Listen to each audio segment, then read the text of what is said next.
There are 31 boundary markers on the Briscoe family parcel along the Yazoo River levee. I put them all in the ground myself. And standing at number 14, steel post, orange cap, I knew that 8 feet below it was a 22-year-old kid named Toby Enfield. My name is Cormac Sterling, land surveyor, Yazoo City, Mississippi. For 19 months, I was the only person in this town who said Toby didn't just run off. The mayor hired me to resurvey his family's land. He didn't know one of those lines would cut straight through the spot where Pike Gresham put Toby in the ground. The morning they brought the cadaver dogs to that levee, the mayor was standing 60 feet away, and his face went the color of wet ash. This story took me 19 months. Subscribe now and hit that bell, because what Pike Gresham did to stay protected is going to make you sick. And what Harlan Briscoe said to a grieving mother's face, I still can't repeat it without my hands shaking. Some people in this town still think I should have left it alone. Drop your gut reaction in the comments. I'll check. Let me take you back to the fall of 2022, the week Toby Enfield disappeared from a town where everybody knows your truck by the sound of its engine. Yazoo City sits in the Delta, about 40 miles north of Jackson. Population maybe 11,000, depending on who's counting. It's the kind of place where the gas station clerk knows your mother's maiden name, and the post office closes early on Fridays because Patrice just does. I grew up 3 miles outside city limits, on a piece of land my grandfather cleared in 1961. I've surveyed property in Yazoo, Humphreys, Sharkey, and Issaquena counties. Every fence line, drainage ditch, and timber boundary within 60 miles. I've probably been the one who staked it. Toby Enfield lived with his mother Dina on the east side of town off Grand Avenue. He was 22, skinny, always had a Yazoo City Indians ball cap on backwards. Quiet kid. The kind who'd show up 10 minutes early to a job and not say a word until somebody spoke to him first.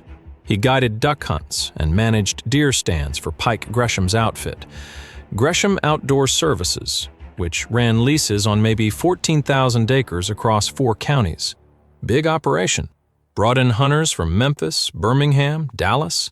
Season runs November through January, and for those 3 months, Pike's business was the single largest source of outside revenue in Yazoo City. Toby was good at the work, didn't drink much. He told Dina he wanted to save up and go to Hines Community College for welding. She told me that later, that he had a plan. He was going to get his certification and move to Vicksburg.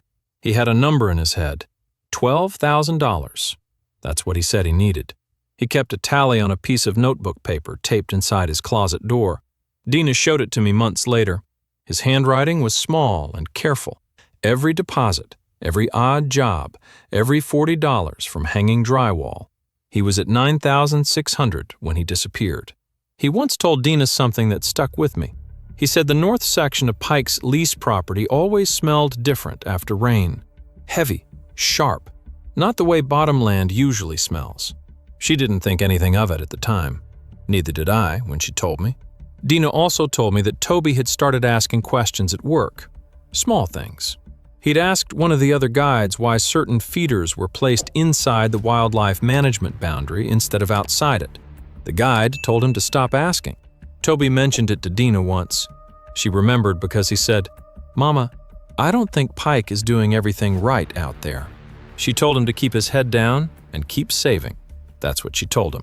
October 9th was a Wednesday. Toby drove out to Pike's main lease parcel on the levee, the Briscoe tract, to check trail cameras and fill protein feeders before the season opened. Normal run. He texted Dina at 2:17 p.m., headed to North Stands. That was the last anyone heard from him. His truck, a silver 2004 Tacoma with a bent antenna, was found the next morning on the lease road. Doors unlocked, keys in the console. No Toby. The sheriff's office opened a missing persons report. They talked to Pike. Pike said Toby finished the cameras around 4 o'clock and left on foot. Said he was getting a ride from a friend. Nobody could name the friend. Nobody saw him leave. Within a week, the story in town was that Toby had run off. Maybe drugs.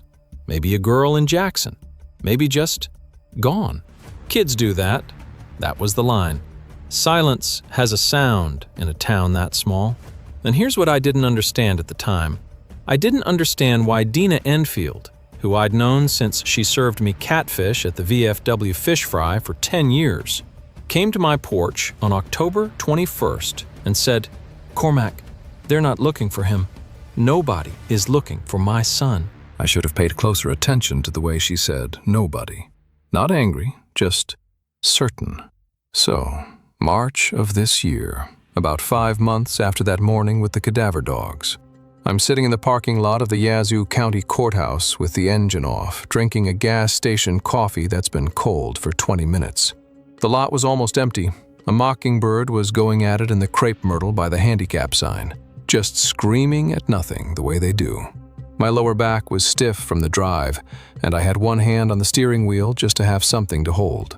There's a bench by the front entrance where Harland Briscoe used to sit after council meetings, smoking one cigarette, exactly one, same brand since 1998. He's not sitting there anymore. His office is empty. The nameplate's been removed. I'll get to that. How I ended up surveying that land, that's the hinge. If Harland Briscoe hadn't called me in January 2024 and asked me to resurvey the Briscoe family parcel, I don't know if any of this would have happened the way it did. The call came on a Thursday. I was eating lunch in my truck on the shoulder of Highway 49. Ham sandwich, Yazoo Herald folded to the classifieds, heater running because it was 38 degrees out. My phone rang and it was the mayor's personal cell. "Cormac, I've got a job for you if you're available. Need the family tract resurveyed. Boundary dispute with the Landrum parcel to the north. Fence line might be off by 12, 15 feet. Pike needs it clean before he renews the lease." I said I could start the following week. He said good, sent me the plat records. 341 acres, 31 boundary markers to place. Standard resurvey. I'd done maybe 200 of these over the years. I quoted him my rate, he said that was fine, and that was it. A 3-minute phone call that would take apart the entire structure of this town. I want to be honest about something. When I took that job, I wasn't thinking about Toby Enfield, not consciously. Toby had been missing for 15 months by then. The sheriff's office had closed the file. Runaway, voluntary departure was the classification. Dina was still calling the office every 2 weeks, and every 2 weeks the receptionist told her there were no updates. I'd run into her at the Piggly Wiggly in November, and she looked 10 years older than the last time I'd seen her. She didn't bring up Toby. She just said, "Hey, Cormac," and kept walking. That was worse than if she'd asked me for help. But when I opened the plat and saw the parcel, the Briscoe tract, the levee frontage, the same property where Toby's truck had been found, something moved in my chest. I don't know how else to say it. I set the sandwich down and looked at the map for a long time. You ever say yes to something and feel the weight of it before you even understand why? Something that hasn't happened yet, but your body already knows. If you've been there, tell me. Because sitting in that truck with the map open on my phone, I think I already knew this job was going to cost me more than it paid. I didn't understand what I was looking at yet, but I would. Marker 14 was going to teach me. Back to 2022. After Dina came to my porch, I started paying attention. I didn't call myself an investigator. I'm a surveyor. I measure angles and distances. That's what I do. But I started listening. The first thing I heard was the drug theory. Toby had been spending time at a bar called Smitty's out on the Benton Road. A few people in town said he'd been acting strange the last few weeks. Jittery, not sleeping, spending cash he shouldn't have had. Pike's foreman told the sheriff that Toby had been unreliable in September, missing stand checks, showing up late. I believed it for about 3 weeks. Kid in a dead-end job, a town with nothing to do, easy to fall into something. I felt bad for Dina, but I thought, maybe he did leave. Maybe he's in Memphis or Biloxi or wherever kids go when they decide to disappear. There was a moment, about 2 weeks in, when I thought I had something. A woman at the hardware store told me there was a security camera on the utility pole at the end of the lease road, mounted by the county for drainage monitoring. If it was pointing the right direction, it might have caught Toby's truck leaving, or not leaving. I drove out there on a Saturday. Found the camera. Called the county drainage office on Monday morning. The clerk put me on hold for 11 minutes, came back and said the footage was on a 7-day loop. Overwritten. Gone since mid-October. I sat in my truck in the drainage office parking lot and watched the family dollar sign across the street flicker on and off. The D was out. It just said, Family Aller. I remember thinking, that's about right. That's about what this town is giving Dina Enfield. Half a sign and an empty loop. Then I talked to a girl named, well, I'll just call her Toby's girlfriend because she asked me not to use her name. She was 19, worked at the Family Dollar on Broadway. She sat in my truck in the parking lot and told me things that broke the drug story apart. Toby didn't do drugs. He barely drank. The cash? He'd been picking up off-the-books jobs from a contractor in Bentonia, hanging drywall on weekends, $40 a day, saving every dollar. Smitty's? He went there because the contractor paid him at the bar. That was their meeting spot. She started crying about halfway through. She said, "He wasn't messed up, Mr. Sterling. He was trying. He was trying so hard." I sat there for a minute after she left. The heater was on, but my hands were cold. She was convincing. But part of me, the part that wanted the simple answer, kept thinking maybe she didn't know everything about Toby's life. Maybe there was something he kept from her, too. I held on to that for weeks. It was easier than the alternative. The first time I spoke to Mayor Briscoe about Toby, this was November 2022, about 5 weeks after the disappearance. I brought it up casually. I was at City Hall, dropping off a drainage easement survey for a property on Mound Street. Harland was in the hallway. I said something like, "Tough situation with the Enfield kid. Dina's pretty torn up." He looked at me. Not cold, not angry, just flat. And he said, "Cormac, that boy had problems long before he walked off that lease. His mother can't accept that her son chose to leave. Some people just can't let go." He said it the way you'd talk about the weather, like it was settled, like Toby was a file somebody closed and put back in the drawer. That was the first time I felt the wall, this invisible thing that was already built around the whole town. Nobody was going to talk about Toby Enfield. Not because they didn't know anything, because they'd been told not to. And the telling didn't need to be loud. It just needed to come from the right people. So, January. This past January. My second week on the Briscoe Tract Survey. I was working the eastern boundary, setting markers along the levee. It was cold, overcast, 41 degrees, ground soft from 2 days of rain. The levee runs northeast along the Yazoo River for about 1.5 miles on that parcel. Most of it is hardwood bottomland. Some food plots Pike cleared for deer, a few duck blinds along the oxbow. Standard survey work. I'm running a Trimble R12 with RTK correction, GPS accuracy to about 8 millimeters. You set the pole, wait for the fix, log the coordinates, drive the marker. I'd done 26 of them in 3 days, nothing unusual. Marker 14 was at the northeast corner where the Briscoe Tract meets the Landrum property. I set the pole, waited for the fix, and started driving the steel post with a hand maul. The ground was wrong. Not wrong like, this is clay instead of loam. Wrong like, the soil profile didn't match. I've been doing this for 11 years. You develop a feel for what the ground should be based on terrain and drainage. This was bottomland. It should have been heavy Yazoo clay, gray-blue, dense, hard to drive into even when wet.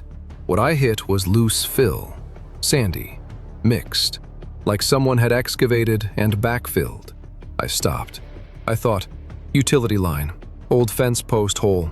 I walked 20 feet in each direction, looking for any kind of marker. A buried cable flag, paint on a tree, a post stub. Nothing.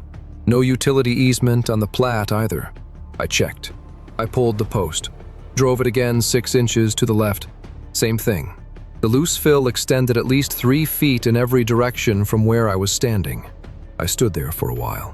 The river was quiet. A woodpecker going at a dead cypress about 40 yards north. The wind moved through the canopy, and I could hear Pike's feeder motor running somewhere to the south. Now, I need to tell you something I'm not proud of. I logged Marker 14's coordinates, put my equipment in the truck, and drove home. I didn't call anyone. I didn't go back to that spot for 9 days. I kept thinking about it, though. Every night, I'd sit at my kitchen table with the survey data open on my laptop, and I'd stare at the coordinates for marker 14. And I'd think about Toby's truck on that same road, 16 months earlier. Doors unlocked, keys in the console. One night, the 4th or 5th night, I got up to get water, and my hands were shaking. Not from cold. I stood at the kitchen sink and held the glass with both hands, and I couldn't make them stop. I set the glass down and gripped the edge of the counter and just stood there in the dark. I wasn't ready. I knew what that ground meant, and I wasn't ready for what came after knowing it. The next morning, I drove to the Briscoe tract. I told myself I was going to check my marker alignment on the south boundary. That was the excuse. But I drove past the south boundary turnoff and kept going north. And when I got to the section near marker 14, I slowed down, and then I stopped the truck. And I sat there with the engine running for maybe 5 minutes, looking at the levee through the windshield. And then I put it in reverse and drove home. I wasn't ready to go back. I went back 3 days later. This time I walked to the marker. I brought a soil probe, a 3-foot steel rod you push into the ground to check compaction. Standard surveying tool. I probed 6 points around marker 14 in a grid pattern. Every point came back the same. Loose fill, inconsistent layers, no root structure below 18 inches. And the disturbed area? I measured it carefully this time. Was roughly 8 feet by 4 feet. I know what you're thinking. I know what I was thinking. I just wasn't ready to say it out loud. But I need to tell you what Pike Gresham did when he found out I was surveying that parcel. Because what Pike did when he saw that marker, that's when I knew I couldn't walk away. I need to go back to 2023 for this. The year Toby was just gone. No body, no arrest, no updates. The year the silence got organized. I started paying attention to Pike Gresham, not investigating, just watching. The way you watch a dog you don't trust. Pike was 53, built heavy, wore mossy oak every day of his life. He had a voice that carried. In Yazoo City, Pike Gresham was the man. He employed 9 full-time workers on his lease operations, plus 20 or 30 seasonal hires every November.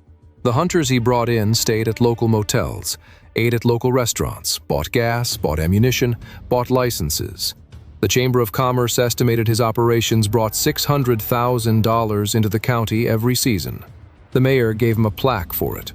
I saw it hanging in Pike's office at the equipment barn on Fletcher Road.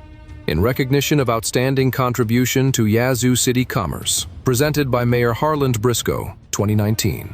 Nobody was going to touch Pike Gresham, and everybody knew it. Not because he was beloved. I talked to enough people over the course of that year to understand that Pike was feared more than he was liked. He'd fired workers without notice. He'd threatened to pull leases from landowners who complained about how he managed their property. A man at the co-op, I won't say his name, told me Pike once cornered him behind the seed barn and said if he didn't sign a new lease agreement, Pike would make sure no outfitter in the Delta would do business with him again. The man signed. He told me about it 8 months later, and he still looked over his shoulder before he said Pike's name.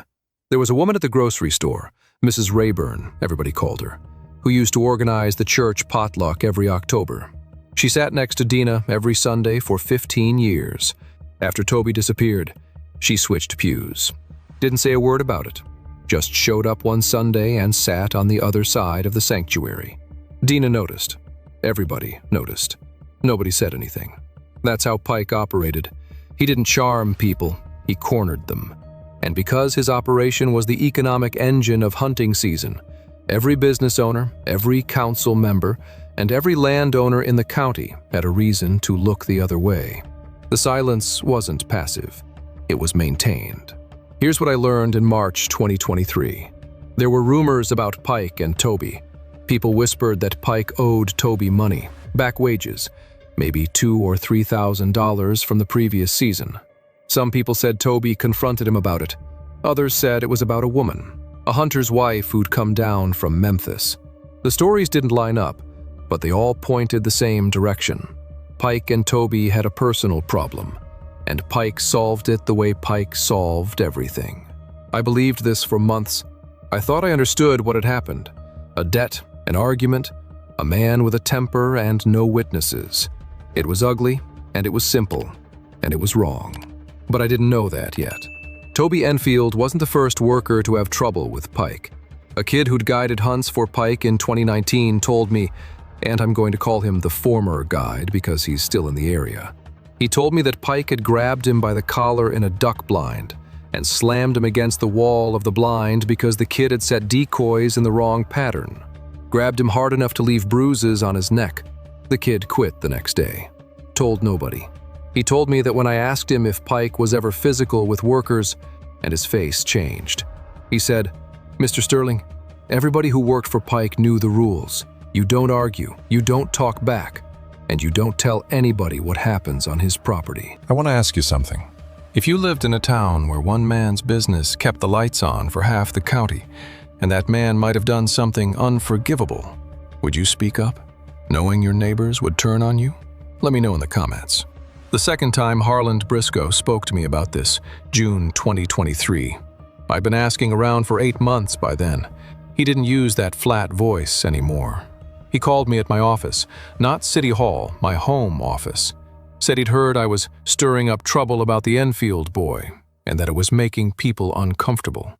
I said I was just talking to people. He said, "Cormac, I'm going to tell you this as a friend. Pike Gresham brings more money into this town than the catfish plant and the timber mill combined. You keep poking at this, you're going to lose every survey contract you have in this county. That's not a threat. That's just how it works."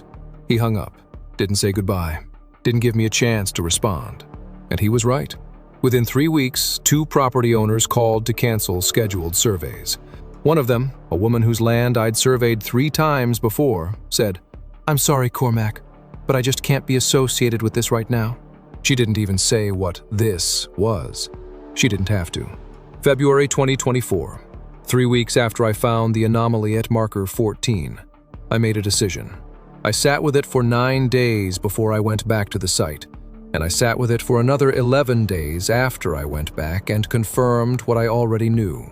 The disturbed soil at marker 14 extended roughly 8 feet by 4 feet, consistent with an excavation. Not a utility trench, not a drainage feature, not a tree removal pit. The dimensions were wrong for anything except what I was afraid they were. I drove to Jackson on a Saturday morning, February 10th, parked at a Waffle House on Highway 49 and waited. I'd called the Mississippi Bureau of Investigation's tip line 3 days earlier, anonymous, and described what I'd found. A field agent called me back within 24 hours. His name was Wentz Layton. He said he'd meet me. Wentz was maybe 45, tall, thin, wearing a dark blue jacket and the expression of a man who has heard a lot of tips that went nowhere, but was trained never to assume. He ordered coffee, black, no sugar, and sat across from me in that Waffle House booth. The place smelled like syrup and floor cleaner. A trucker in the corner booth was reading a newspaper and hadn't looked up once. I told Wentz everything. The GPS data from marker 14, the soil anomaly, Toby Enfield, Pike Gresham, the sheriff's connection, the mayor's warnings. I'd brought my laptop with the survey data, and I turned it toward him and showed him the coordinates, the soil density readings, the marker grid. He took notes, didn't interrupt. When I was done, he said, "You understand that if this goes forward, your name will be attached to it. There's no way to keep you out of it." I said I understood. He said, "And you understand that the survey data alone isn't enough for a warrant. We'll need more." I said, "What kind of more?" He said, "The kind where someone agrees to cooperate. Someone who knows what happened on that property." I thought about Dina. I thought about the former guide. I thought about every person in Yazoo City who knew something about Pike Gresham and said nothing.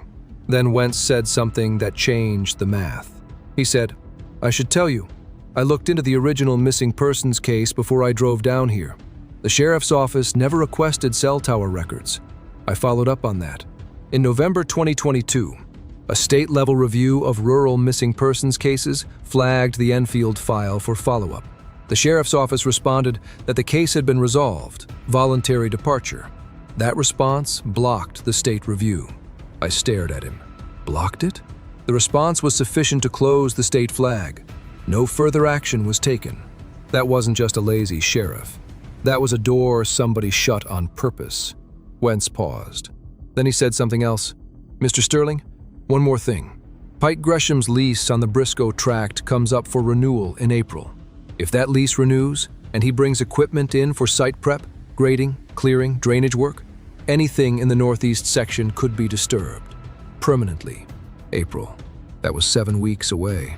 The difference between knowing something and being willing to act on it, that's where most people stop.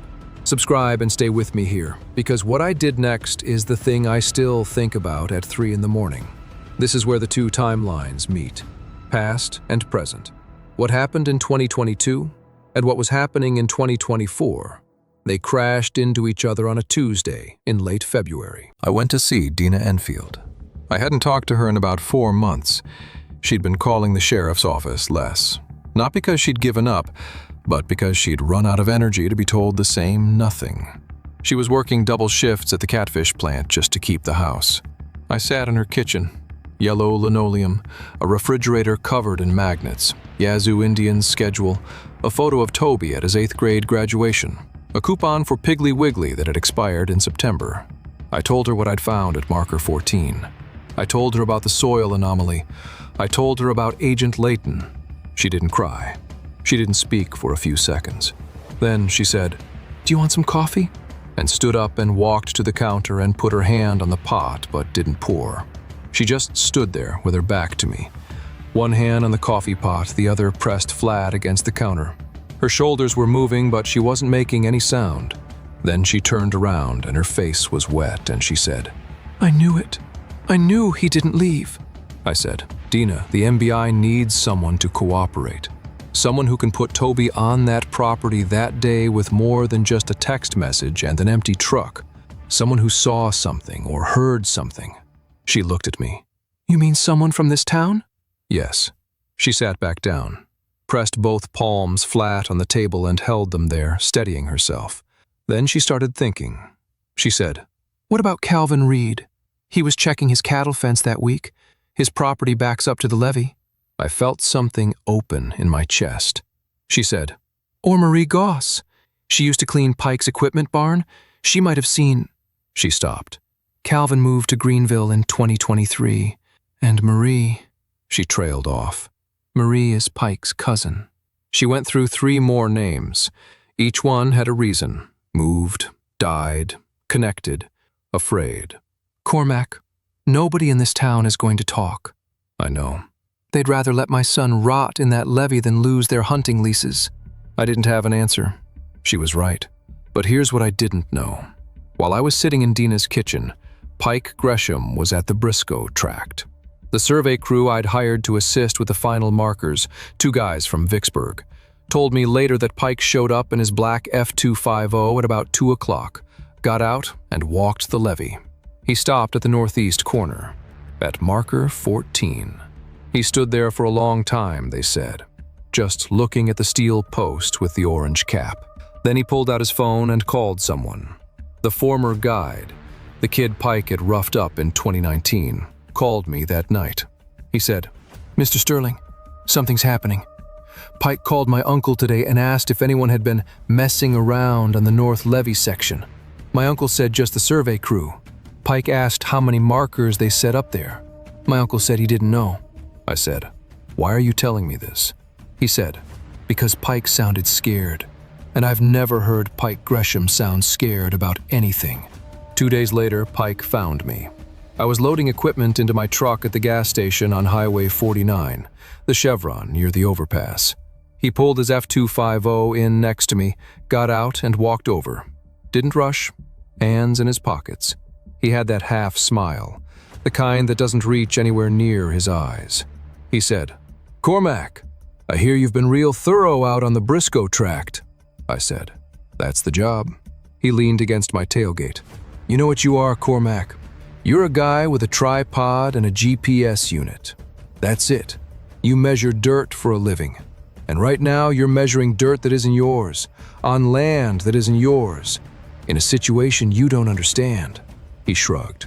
"I've got friends in 4 counties. Landowners, timber companies, the kind of people who hire surveyors, or don't. You following me? I didn't answer. He tapped the side of my truck twice with his palm, casual, friendly, the way you'd pat a dog, and said, "Just want to make sure we're clear." Then he got in his truck and drove away. My hands were shaking when I closed the tailgate. Not from cold.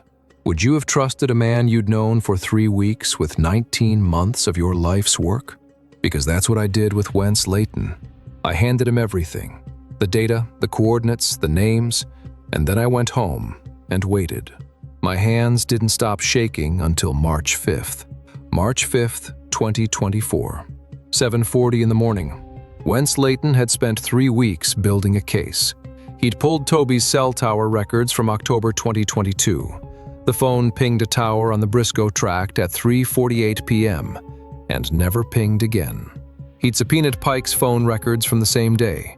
Pike's phone was on the same tower, same time window, 3:22 p.m. to 5:01 p.m. He'd reviewed the sheriff's original report and found that nobody had ever requested those cell records. Nobody had asked. The MBI obtained a search warrant for the northeast section of the Briscoe tract, specifically the area within a 20-meter radius of GPS coordinates 32.8614 degrees north, 90.3847 degrees west, marker 14. They brought 2 cadaver dogs, a forensic recovery team from Jackson, 4 MBI agents, and a Mississippi Game and Fish officer, because the warrant was packaged as part of a broader wildlife compliance inspection of Pike's lease operations. That was Wentz's idea. Give Pike no reason to run. I wasn't supposed to be there. Wentz told me to stay home, but the warrant included the survey data I'd collected, and the forensic team needed me to confirm the marker locations. So I was there, standing near my truck at the gate, 80 yards from the levee, watching. Wentz had expected Pike to show up. The former guide had told us Pike checked his properties every morning, every single morning. Drove the lease roads, looked at his stands, his feeders, his gates. Territorial. It was his pattern, and Wentz was counting on it. Pike arrived at 8:15 a.m. He was driving the black F250. He saw the MBI vehicles, and his face, I watched it from 80 yards, went tight. His jaw clenched. His whole face tightened. He got out, walked toward the agents. His boots were muddy. He had on a Carhartt jacket and a cap with his company logo. "Morning," he said. "Y'all need something?" The game warden showed him the inspection paperwork. Pike looked at it, nodded, said, "Fine, whatever you need. This is a clean operation." Then they walked him toward the levee, and the dogs went to work. I was watching from the gate. One of the dogs, a black lab, went down the levee face, working the slope. The second dog, a Belgian Malinois, circled the northeast corner, the section I'd surveyed. The section where the soil was wrong. The Malinois sat down right next to marker 14, orange cap, steel post, my coordinates. The handler raised his hand. The recovery team moved in. They started cutting sod. Pike was standing maybe 30 feet away. I could see his chest moving, fast. His hands were in his jacket pockets, and I could see the fabric pulling. Wentz Layton walked up to Pike and said something I couldn't hear. Pike shook his head, shook it again, took a step backward. 18 minutes later, I know because I looked at the time on my phone, the recovery team exposed a tarp, blue poly tarp, partially decomposed. Below it, skeletal remains. Pike sat down on the ground. Not fell, sat. His legs gave out. He put his head in his hands. And for maybe 10 seconds, nobody moved. Nobody spoke. Just the sound of the river, and the wind, and a man sitting in the mud next to what he'd done. He knew, they knew. The game warden's voice carried across the flat ground. "Mr. Gresham, I need you to stand up and put your hands where I can see them." Pike didn't stand. Wentz Layton crouched next to him and said, and I was close enough to hear this by now because I'd walked from the gate. Wentz said, "Mr. Gresham, there is a deceased individual buried on this property. You were the last person with Toby Enfield on October 9th, 2022. Your phone records confirm your presence. This is over." Pike looked up at Wentz. His face was wet. Not tears, just sweat and mud and something else. And he said, I'll never forget this, he said he was going to tell people about the feeders. I didn't understand that right away. I learned later. The feeders weren't just protein feeders for deer. Pike had been baiting his lease properties with illegal corn feeders inside wildlife management areas, a federal violation that could have cost him every lease in 4 counties. Toby had found them. Toby was going to report it to the State Wildlife Commission. Not a debt, not a woman, not a personal grudge. Corn feeders. Pike killed a 22-year-old kid to protect 14,000 acres of hunting leases over corn feeders. Then Wentz's phone rang. He stepped away, answered, spoke for about 30 seconds.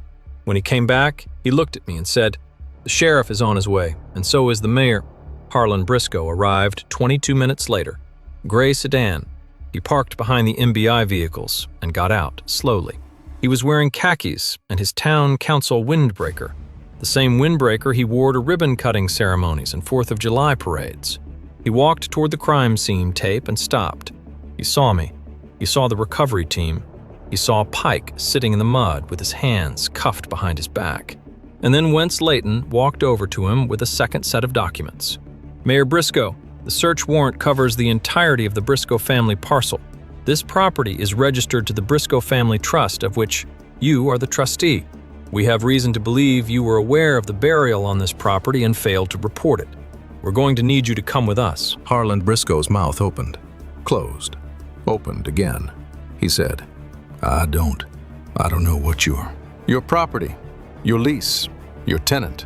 The cell tower records show a call from Pike Gresham to your personal phone at 5:47 p.m. on October 9th, 2022. 9 minutes after Mr. Gresham's phone left this location. The mayor's hands were shaking. His windbreaker zipper kept catching the light. He looked at me one more time, eyes wide, mouth half open, the color gone from his face. And I'm telling you, the man who told me I'd lose my contracts, the man who told a grieving mother her son chose to leave, that man stared at me and couldn't form a single word. I didn't say anything. I didn't have to. Everything after that came fast. The arrest, the Yazoo Herald front page, Pike charged with second-degree murder and concealment. The medical examiner found blunt force trauma to the skull, a steel T-post, same kind used on every fence line in the county. Harlan Briscoe charged with accessory after the fact. 3 phone calls between Pike and the mayor in 14 hours on October 9th and 10th. 21 minutes, 8 minutes, 4 minutes. The mayor knew that night. The rest blurred together. 14 landowners canceling leases within 72 hours. The council vote. The sheriff's badge on his desk by April. The operation that brought $600,000 a year into Yazoo City was gone by the end of the week. Dina Enfield was notified by Agent Layton on the morning of March 6th. She called me that evening. She said, "They found my boy, Cormac." I said, "I know." She said, "Thank you," and then she hung up. I sat in my truck for a while after that, engine off, windows down. March in Mississippi is warm enough for that. Crickets and frogs. I didn't feel triumphant. I didn't feel relieved. I felt empty. My shoulders ached, and my jaw was sore from clenching, and I just sat there breathing. I was at the Chevron filling up my truck on an August morning. Hot. The kind of morning where the asphalt is already soft at 7 a.m., when my phone buzzed. Pike Gresham had changed his plea to guilty. Sentenced in November. 25 years. No parole for 15. Harlan Briscoe went to trial in January 2025. Found guilty. 7 years. He's in Parchman now. A woman at the hardware store, I don't know her well, she works the register, stopped me one morning and said, "Mr. Sterling, I just wanted to say, my daughter used to guide hunts for that man. She quit because she was afraid of him. We never said anything. I'm sorry." She didn't look at me when she said it. She was scanning a box of deck screws. And then she handed me my receipt, and that was that. I lost some of the survey contracts. Briscoe was right about that. But a firm in Vicksburg called and offered me a senior position. I took it. Dina held a memorial for Toby in June. Small. The Baptist church on Grand Avenue. About 40 people came. She had Toby's ball cap, the Yazoo City Indians one, backwards, the way he always wore it, sitting on top of the closed casket. After the service, she found me in the parking lot. She was wearing a blue dress and her eyes were puffy, but she was standing straight. She said, "You know what I keep thinking about? He was saving $12,000. He almost had it, Cormac. He was so close." I didn't know what to say to that. I still don't. You stayed. You stayed through the whole thing.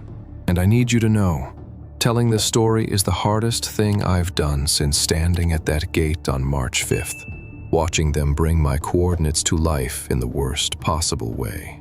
I'm grateful. Not the way you say it because someone tells you to. I'm grateful because for 19 months, I carried this. I carried it past people who told me to stop, past a mayor who said I'd lose my livelihood, past a town that chose money over a boy who was saving $12,000 to go to welding school. And right now, you're the first people besides Dina and Wentz who've heard the whole thing, start to finish. If this story reached you, if Toby's name is going to stay with you, then I need you to hit subscribe and like this video. Not for me, for the next story like this one, because there are more of them. In towns just like Yazoo City, there are people carrying things they can't put down and can't pick up. And maybe if enough people listen, the carrying gets a little easier. Here's what I want to know. Who's the person in your town? The one everybody protects, the one nobody talks about. Not their name, just what it feels like to live with that silence. Tell me in the comments. I read every single one. If this is the kind of story that matters to you, there are more on this channel. I'll be here. I work in Vicksburg now. The commute's not bad. Some days I drive past the Yazoo County line and I feel something pull in my chest. Not pain, just awareness. Wentz Layton told me after the arrest, "Cormac, you didn't solve this case. You just refused to let it stay buried." Toby Enfield was 22 years old. He wanted to be a welder. He was saving $12,000. He almost had it. This morning I made coffee in my kitchen. Same mug, same counter. The sun was coming through the window over the sink, and it hit the counter at an angle that lit up every scratch in the formica. I stood there and drank the whole cup without thinking about anything at all.